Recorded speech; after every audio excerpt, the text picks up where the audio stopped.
हमारे इंडिया के gold medallist बच्चियों के साथ इतना बड़ा दुर्व्यवहार हो रहा है और ये एक ट्वीट देने के लिए प्रधानमंत्री जी के पास टाइम नहीं है। बकवास कर रहे हैं, कोरी बकवास कर रहे हैं, इनको कोरी झूठ बोलना नहीं आती और कुछ नहीं आता इनको। इन्होंने देश का विनाश कर दिया। ये देश को गुलामी की बेड़ियों में जकड़ना चाहते हैं, ये बच्चों को बेरोजगार रखना चाहते हैं, ये बच्चों को नशे के अंदर धकेलना चाहते हैं। कहाँ है प्रधानमंत्री, क्यों नहीं बोल रहे? बकवास है, कोरी बकवास है इनके पास। अब सबको उठना पड़ेगा, जागना पड़ेगा, इनके खिलाफ बिगुल बजाना पड़ेगा।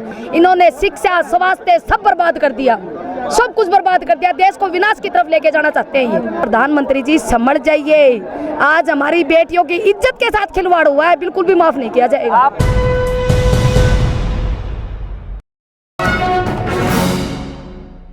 के जंतर मंतर पर आए हैं, क्या वजह है, क्यों आए? हाँ जी, वजह ये है, आज हमारी जो देश की बेटियां हैं उनकी आन बान शान और इज्जत का सवाल है, उसको लेके हम यहाँ आए हैं। हमारी गोल्ड मेडलिस्ट बेटी विनेश फोगाट जी और उसके साथ साथ और भी हमारी जो खिलाड़ी महिला बैठी हुई हैं उनको न्याय दिलवाने के लिए आज हम यहाँ आए हैं। तो मैं बेटियों को सैल्यूट करना चाहूँगी कि इन्होंने इस आवाज़ को बुलंद करने का काम किया ताकि आने वाले टाइम में भी हमारी बेटियाँ इस देश के अंदर परचम लहराने का काम करें, क्योंकि इस सरकार ने दबाने का ये जो अध्यक्ष है ब्रिजभूषण जी, इसको सरकार बर्खास्त करे। और अगर आज मीटिंग में कोई फैसला नहीं हो जाता तो कल हमारी बेटी विनेश फोगाट जी कह रही थी कि हमें FIR दर्ज भी करवानी पड़ सकती है। तो हम चाहते हैं कि FIR दर्ज इनके ऊपर हो और निष्पक्ष जांच हो इसकी।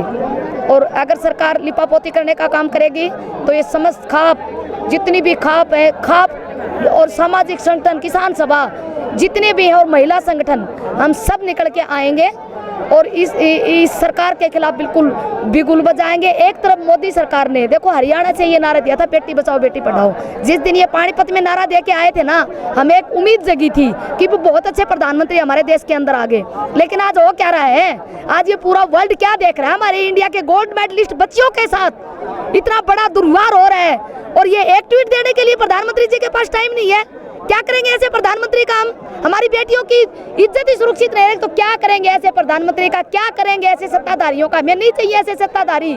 सबसे बड़ी होती है आन बान शान और स्वाभिमान। आज बहुत बड़ी ठेस ये लगी है।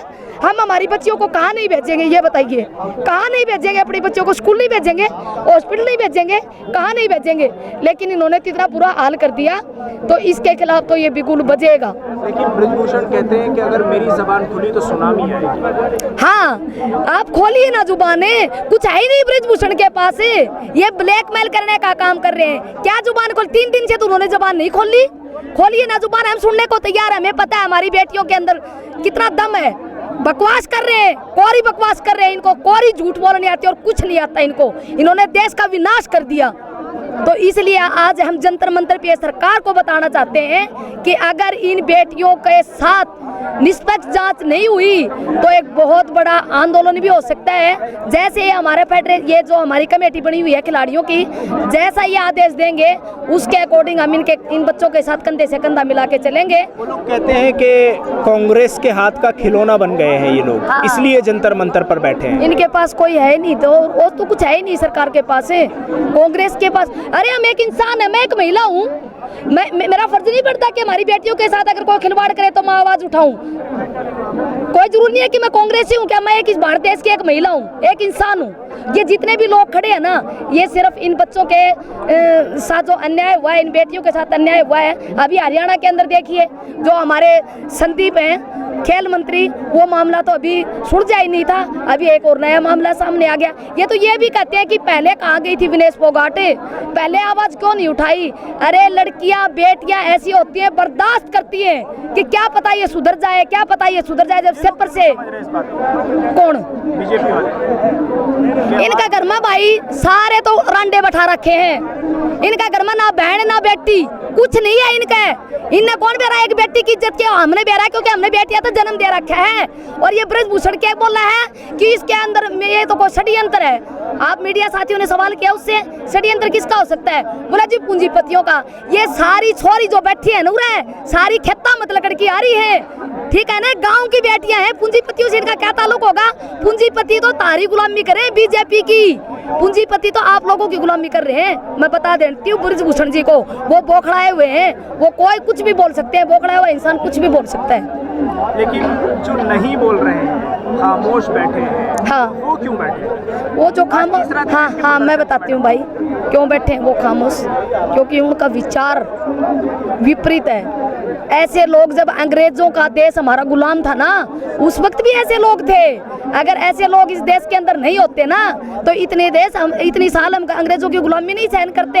ऐसे लोग उस वक्त भी थे और ऐसे लोग आज भी हमारे देश के अंदर हैं। मैं उन भाइयों को और बहनों को बता देना चाहती हूँ, अरे भाई जागो और आओ सामने। आज हमारी आन बान और हमारी स्वाभिमान का सवाल है। अगर आज आप नहीं जागे तो कभी नहीं जाग पाओगे। हमारी बहन बेटियों को कोई सुरक्षा नहीं रहेगी। सोचा था कि ये लोग जो देश का नाम रोशन करते हैं, इंटरनेशनल लेवल पर देश को सम्मान दिलाते हैं, आज वो 3 दिन से दिल्ली के जंतर मंतर पर बैठे हैं। कभी मंत्री के पास जा रहे हैं, कभी उनसे बात कर रहे हैं। कभी सोचा था कि ये दिन भी आएगा?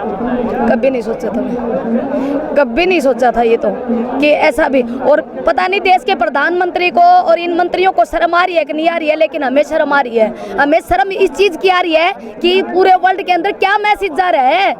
यही बेटियां गोल्ड मेडल लेके आई थी और आज इंडिया के अंदर इन्हीं गोल्ड मेडलिस्ट बेटियों के साथ इतना बड़ा अन्याय हो गया और तमाशबीन बना दिया इन बेटियों को। हमें शर्म आ रही है इस चीज की।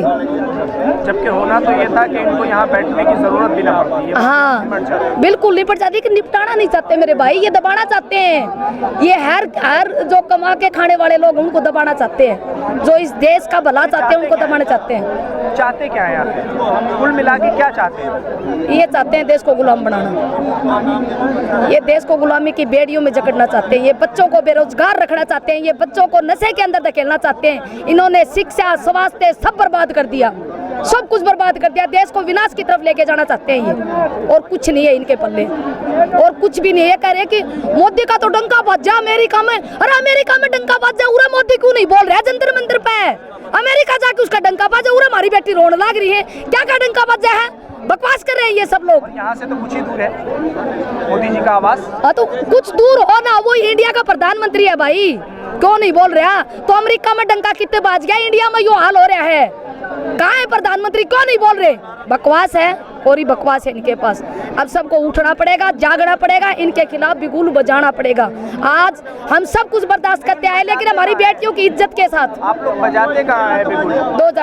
2024 के चुनाव में देख लेना। हाँ बिल्कुल 2024 के चुनाव में देख लेना। दे देंगे वोट? नहीं देंगे, बिल्कुल नहीं देंगे। इनकी आज पूरा देश देख रहा है। हाँ बिल्कुल सही कह रहे हो, लेकिन हम मंदिर मस्जिद में विश्वास करने वाले लोग नहीं है। हम विश्वास करते हैं लोकतंत्र में, हम विश्वास करते हैं संविधान में, हम विश्वास करते हैं शिक्षा पे। अगर इन चीजों, ये जो मुद्दे हैं, इन मुद्दों के ऊपर प्रधानमंत्री अगर कुछ नहीं करते हैं तो राम मंदिर के नाम पे अगर वोट लेने की सोचें, हिंदू मुस्लिम के नाम पे वोट लेने की अगर सोचें, जात पात के नाम पे अगर वोट लेने की सोचें, तो भूल जाएं हम हरियाणा से, हरियाणा से। हाँ ये चेतावनी है, और ये एक महिला होकर चेतावनी देके जा रही हूँ। प्रधानमंत्री जी समझ जाइए, आज हमारी बेटियों की इज्जत के साथ खिलवाड़ हुआ है, बिल्कुल भी माफ नहीं किया जाएगा।